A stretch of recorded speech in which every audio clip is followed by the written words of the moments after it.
Hello and welcome to Teal House Farm. Today we're going to make a video about raising chicks. I figured it'd be a great time for it because a lot of people are going to start getting their chicks in the mail. We are going to get ours in about a week. So I want to be all set up before they get here. It's really simple. The nice thing is once you get all of your equipment, you're set for a long time. I'm going to put together a few videos, just a handful of them, giving you some tips about how to raise your chicks, things that will help you succeed. Normally, we would have our chicks outside with a heat lamp in one of our sheds or our brooders that we've built, but the day that they're supposed to be shipped, the low is -7 Fahrenheit. And so I don't want to risk having them outside and it just be brutally cold. So we're going to do it the old-fashioned way and have our chicks inside. We've done this before and it works really well.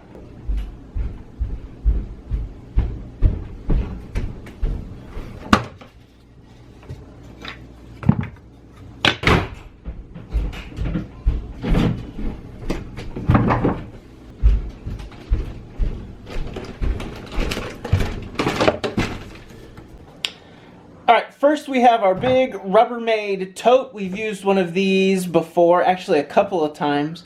You can reuse them. The chicks aren't too brutal on it. They don't stay in here for very long. Chicks grow so fast. You could also build a wooden box if you want. You do want it to be pretty high though. If you had one that was only 6 inches tall or so, they're going to jump out almost immediately.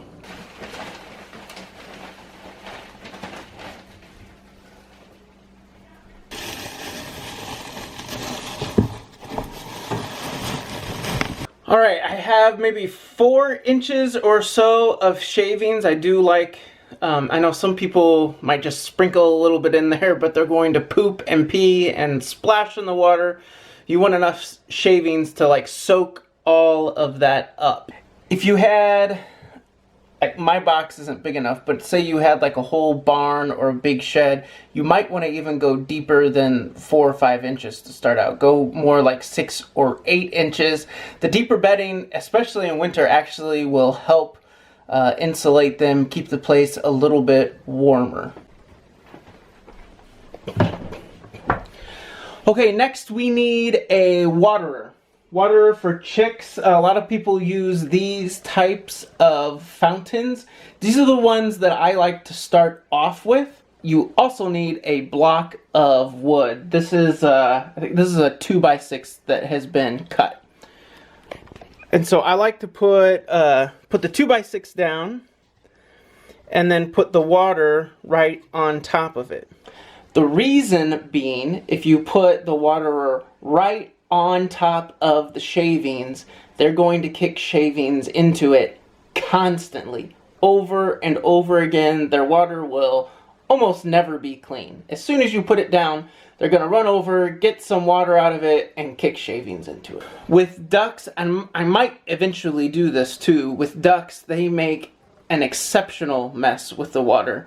Just from day one, they love to play in it.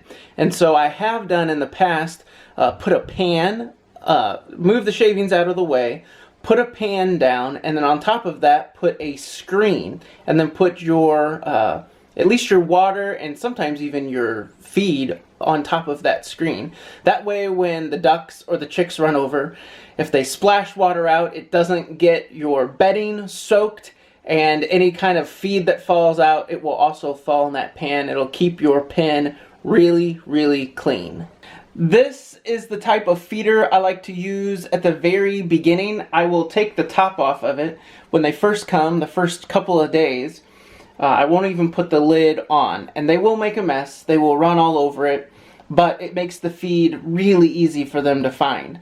It's just right there in their face. They don't have to try and hunt for it or anything like that. Eventually, I will also put that up on some little wooden blocks, but for the first few days, they don't need that. They just need everything really easy to find.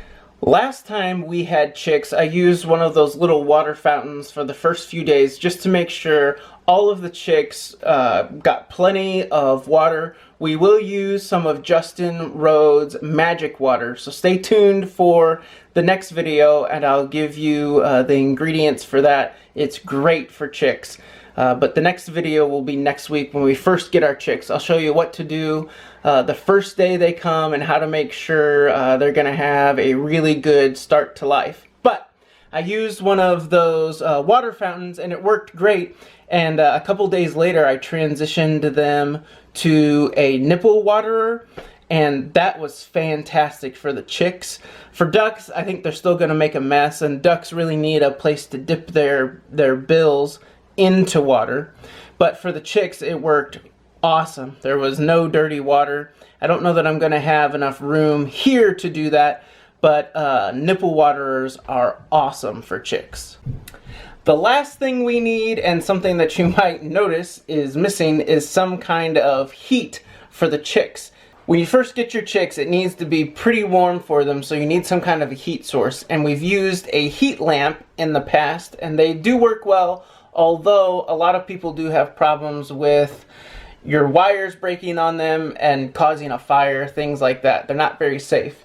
This brooder is also here right where all of the little people can access it, and I don't want to put a heat lamp on it. So I have ordered a heat plate.